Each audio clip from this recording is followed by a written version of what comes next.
Today we will tell the tale of one of America's unsung heroes, John J.J. Burkhardt, the postmaster of Monroe, Wisconsin. The man who fought for your constitutional right as an American to send whatever cheese you want through the mail, and the Postal Service just has to deal with it. But before we can talk about J.J. Burkhardt's great achievements, we must briefly talk about another of the country's unsung heroes, Rudolf Benkertz. Benkertz was a Swiss immigrant who, like many Swiss immigrants, settled in Greene County, Wisconsin in 1867. He has the distinction of being the first man in the New World to create Limburger cheese, which he manufactured in his basement using goat's milk. Benkertz started something of a Limburger craze in Greene County, with the cheese becoming something of a cult classic throughout North America. By 1930, there were over 100 cheese factories in Greene County producing glorious Limburger cheese, with the city of Monroe being the main producer. The county as a whole produced almost 7 million pounds of Limburger a year, and a local train line known as the Milwaukee 508 or the Limburger Express was even established just to transport Limburger to nearby cities. Now, Limburger, if you are unaware, is a cheese whose whey content is higher than normal. In most cheeses, most of the whey is pressed out of the curds during cheese production. In Limburger, a good amount of the whey remains in the cheese where it ferments for at least 3 months. This fermenting whey causes Limburger's most distinctive feature. The cheese exudes a powerful aura, letting you know of its superiority. Uncultured barbarians often mistake this aura for a stench and frequently complain of the supposedly foul odor that this cheese possesses.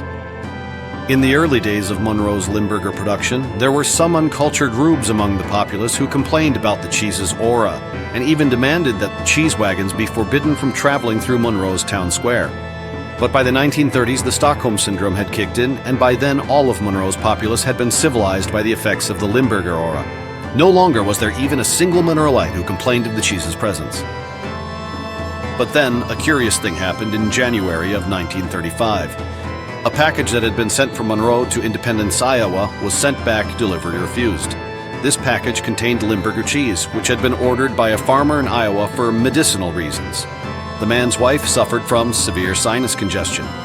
In typical 1930s doctor fashion, the local physician declared that the cure for sinus congestion was to inhale Limburger fumes. Thus, he wrote the woman a prescription for the finest of Wisconsin cheeses. Why then, you may ask, was this medicinal cheese returned to Monroe? The reason turned out to be that the postmaster of Independence, Iowa, some uncultured Hanswurst by the name Warren Miller, claimed that the package smells too bad to keep in the post office. He further claimed it was giving off a poisonous gas and that it caused one of his mail carriers to become violently ill and bedridden for several days. Monroe's own postmaster and the hero of our story, J.J. Burkhardt, was shocked that someone would accuse a package of Limburger of smelling foully. He sniffed the package carefully himself and declared, "I can discern no odor whatsoever." Feeling the need for a second opinion, Burkhardt asked his assistant if he could detect anything wrong. The assistant said that there might be a slight fragrance to the package, but that there was nothing wrong with the scent of Limburger. It might be, the assistant theorized, with the tone of a man who didn't actually believe the words that were coming out of his mouth, that there are some who don't exactly like the odor of Limburger. Since that theory, of course, was preposterous, Postmaster Burkhardt assumed there must have been some sort of mistake, and sent the package back to Independence. Once again, the package was returned by the primitive and backward Iowans with a message from Postmaster Miller which declared that Limburger cheese was unfit for delivery and that he trusted the Monroe Postal Service would dispose of the offending package. This greatly offended Burkhardt, and for good reason. This was in the midst of the Great Depression, and now some carbunculous hawk-eyed blackguard from Iowa was threatening Monroe's main export, declaring that the king of cheeses was unfit to be mailed. Burkhardt sent the package back to Iowa once more, along with a letter he drafted proudly declaring that Limburger has every constitutional right to travel through the U.S. mails. You, sir, are undoubtedly lacking in aesthetic values. Once again, Miller refused the package and sent it back to Monroe. Postmaster Burkhardt realized the seriousness of this issue, correctly observing that if Limburger can't travel through the mails, our whole civilization is on the rocks. This was an important enough issue to escalate to Washington. Burkhardt then sent a letter to Postmaster General Jim Farley asking him to resolve the issue of whether or not Limburger could be sent through the U.S. Postal Service. Farley responded, saying he had no idea what Limburger smelt like, and so he really couldn't judge on whether or not it smelled too badly to send through the mail. So of course Burkhardt then mailed Farley a block of Limburger as an example. The aura of the cheese apparently drove Jim Farley out of his own office, although he refused to issue a ruling on the matter either way. He refused to issue any reply at all to Burkhardt, in fact, presumably hoping that if he just stayed out of it, he wouldn't receive any further cheese shipments. Burkhardt was incensed, stating, Certainly, there must be somebody in Washington with a normal sense of smell. We'll contact the second and third assistant postmasters general. And so more Limburger was sent to Washington. Luckily for the fate of American democracy, the second assistant postmaster general, Carly Branch, was a man of culture.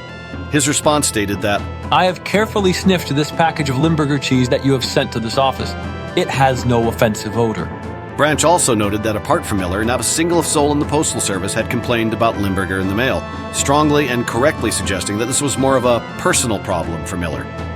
So, with the blessing of Second Assistant Postmaster General Branch, Postmaster J.J. Burkhardt had won a very important legal battle for the rights of all Americans, ensuring a constitutional right to send Limburger cheese through USPS. But a legal victory wasn't quite enough for Burkhardt.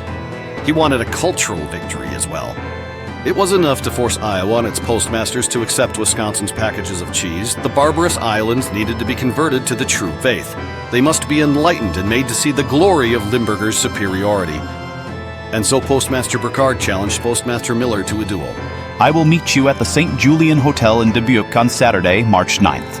I'll bring the lunch, and that means the best Limburger in Greene County, to convince you to the belief that Limburger is actually a fine dairy product, not to be discriminated against because of smell.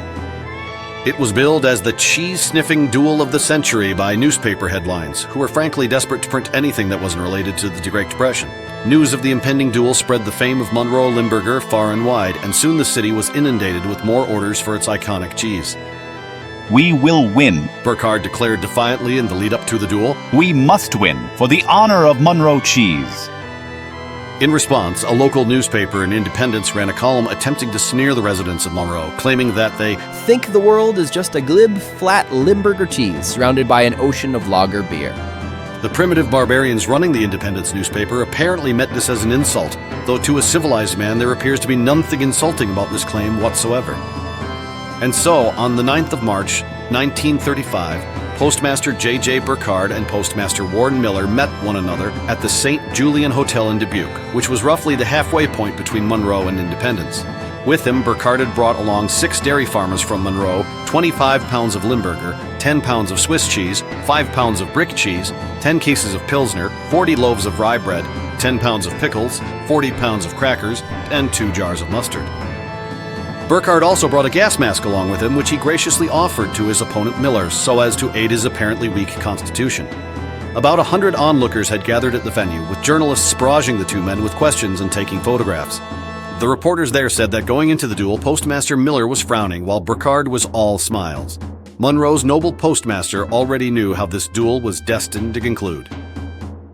A full account of the duel was recorded by Richard S. Davis in the Milwaukee Journal, who frankly does such a good job summarizing the encounter that I can no way improve upon it. I think it only fitting then that I directly quote Davis's article word for word to describe each stage of the duel and illustrate it accordingly. The correspondent is sending this dispatch from the dueling grounds, Parlor B in the Hotel St. Julian, Dubuque. On every hand is evidence of the historic contest between Chevalier J.J. Burkhardt, postmaster of Monroe, Wisconsin, and Lieutenant W.F. Miller, acting postmaster of Independence, Iowa. It has been a duel to the breath, and everywhere is spent ammunition.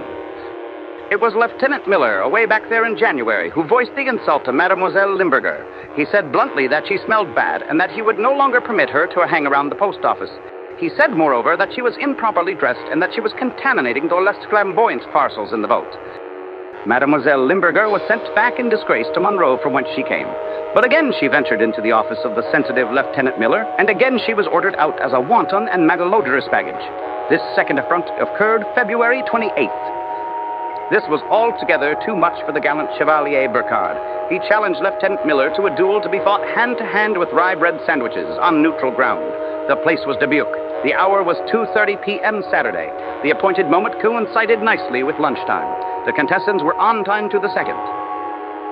The injured party, Chevalier Burkhardt, appeared with a considerable company of Monroe citizens, with Colonel Ralph H. Wenger of the Badger Broadhead Cheese Company as chief second.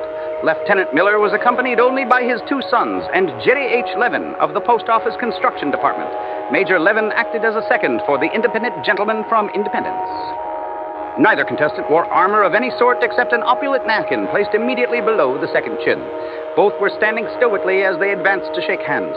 A hush fell upon the gathering of Monroe, Independence, and Dubuque citizens, flanked by the correspondents and photographers who had been tipped off as to the date. The formalities over, Chevalier Burkard drew his knife and cut a thick slice of Badger brand. He placed the aromatic ammunition upon a slice of rye and thrust it into the dauntless right hand of Lieutenant Miller. General Anton F. Schrupp, postmaster of Dubuque, who was serving as the referee, spoke the signal that had been agreed upon. "Allons, messieurs," said Schrupp. "Go to it." Lieutenant Miller took a large and manful bite. His grim expression changed. He took another bite, and a smile appeared upon his ruddy countenance. He took a third bite, which meant the end of the sandwich, and his battle-scarred face turned positively beatific. In the meantime, Chevalier Burkard had been loading again, and when Lieutenant Miller completed the final swallow, another charge was given to him point blank. Again, he took it full in the mouth, and again, he had every evidence of full enjoyment. It was apparent that this would be the most one-sided duel in history. A third time, Chevalier Burkard loaded and fired with perfect aim. A third time, Lieutenant Miller took 3 bites, making 9 bites in all, and the cheese disappeared beneath his waistcoat. The independent traducer then held up his hand as a token of surrender. He was still smiling broadly, but looked a trifle dry. He moved slowly towards the center of Parlor B, where many bottles containing restoratives had been placed in case of casualties, and proposed a toast to his conqueror. "Chevalier Burkard," he said, "your honor and the honor of your girlfriend, Mademoiselle Limburger, is avenged. I pledge my word that never again will I say or do anything to reflect upon either of you. Chevalier and gentlemen, I give you a cheese that is a cheese." All of the tenseness of the occasion disappeared with Lieutenant Miller's acknowledgement of defeat. Onlookers who had been holding their ears, if not their noses, promptly relaxed, and the rest of the meeting was nothing if not jovial. A good many of the bottles on the table in Parlor B contained the famous liquid companion of Mademoiselle Limburger, Herr Pilsner. The two were the life of the party. Even Lieutenant Miller was never without one or the other in his lap. Further, to add to the triumph of Mademoiselle Limburger, Chevalier Burkard and Chief Second Wenger spoke eulogies to the living cheese. Both elegant gentlemen declared that every other variety is a sissy. They lauded the scent of Mademoiselle Limburger, her beauty of complexion, and her firm yellow body. It was enough to bring blushes to any heroine. And so J.J. Burkard unquestionably won the Battle of Dubuque, but the war wasn't quite over yet. While Warren Miller had been made to admit the plain truth, that Limburger is indeed a fine cheese, Miller took offense to all the Wisconsinites around him, claiming that Limburger cheese was the best thing to pair with a good beer. Miller, as an Iowan, believed that smoked whitefish was in fact the best thing to pair with a beer. Thus Miller proposed a second contest. Burkard and Miller would meet in Beaver Dam, Wisconsin. Burkard would bring the finest Limburger cheese Wisconsin had to offer. Miller would bring the finest smoked fish that Iowa had to offer. And both would also bring the best beers they could obtain. A panel of judges was organized who would evaluate the two and definitively rule on which was the ultimate snack. The duel in Beaver Dam started with Burkard serving the judges Limburger and beer. Miller countered them by serving smoked fish and beer. Burkard responded by serving them more Limburger and more beer, which was followed up by another fish and beer attack from Miller. Back and forth it went, with the judges consuming more and more Limburger cheese, smoked whitefish, and especially beer. To make matters worse for the judges, both the Wisconsinite and Iowan sides of this battle had successfully attempted to bribe them with beer before the contest had even begun, meaning they were tipsy even before the battle. By the end of the Battle of Beaver Dam, when the judges could eat and drink no more, they sent out their least inebriated member, the only man who could still stand, to report their ruling. The judges have reached a decision. It was unanimous. They all said the same darn thing. Cheese and beer's wonderful. Fishes and beer's wonderful too. But when you have Limburger cheese and smoked whitefish and beer, heck, it don't get no better than that. And thus it was decided that Limburger cheese with smoked whitefish was the ideal pairing for beer, and Wisconsinites and Iowans everywhere rejoiced. To the people of Monroe, this was a total victory. In 1933 and 34, they had been forced by the financial hardships of the Great Depression to cancel their annual Cheese Day parade. However, the publicity of the Great Limburger Duel had boosted demand for Monroe's Limburger. The struggling Depression economy was boosted through cheese sales, and so in 1935 the Cheese Day Parade returned once more, this time to become Monroe's biggest cheese day yet, with 50,000 people arriving to witness the glorious event. Postmaster Miller, now a convert to the glory of Limburger, was even given a place of honor in the parade alongside Postmaster Burkard, with Wisconsinites and Iowans now friends and allies, united under a love of Limburger, smoked fish, and beer. So in the end, Warren Miller himself was converted into one of Limburger's greatest champions. Through this event and the spread of cheese into Iowa, the barbarous islands were eventually civilized into normal Midwesterners like the rest of us. And never again would Limburger and her aura be denied the right to be shipped via mail. Sadly, in more modern times, we as a country have become much less cultured, and there are fewer Americans now than ever in our history who appreciate the glory that is Limburger cheese. However, to this day, Monroe, Wisconsin is the shining light in the darkness, with the last remaining Limburger factory in America, run by the Chalet Cheese Cooperative. So it's not too late. We can still celebrate Wisconsin as the last bastion of true culture in these United States. So celebrate your rights as an American today by giving yourself a good block of Limburger, and perhaps mailing one to Iowa if you're feeling especially patriotic. I hope you enjoyed this ode to one of Wisconsin's greatest champions and one of her greatest cheeses as well. Those of you who saw my last video may be aware that I've been working on a book cataloging all of the legendary creatures in Wisconsin's folklore. Currently, the research for the book as well as the manuscript has been completed. I've also completed 355 illustrations with only 30 more to make before the illustrating work will also be finished. Right now, I'm just waiting on a test reader to go through and suggest areas that could be clarified or improved. After that, I will be seeking a publisher or will be self-publishing if I can't find one. If you're interested in that particular project and want to be informed on when it is complete, you can follow me on social media on either the Fediverse, Zitter, or DeviantArt, where I've been semi-regularly posting some of the illustrations I've been doing for the book. Alternately, you can subscribe to this YouTube channel, which will undoubtedly announce the book when it becomes available. In the meantime, while I wait on the feedback from my test reader, I'll be kicking around a few other video ideas for more content based on Wisconsin's great history and lore. There's still quite a lot in the great annals of Wisconsin lore that I'd love to share.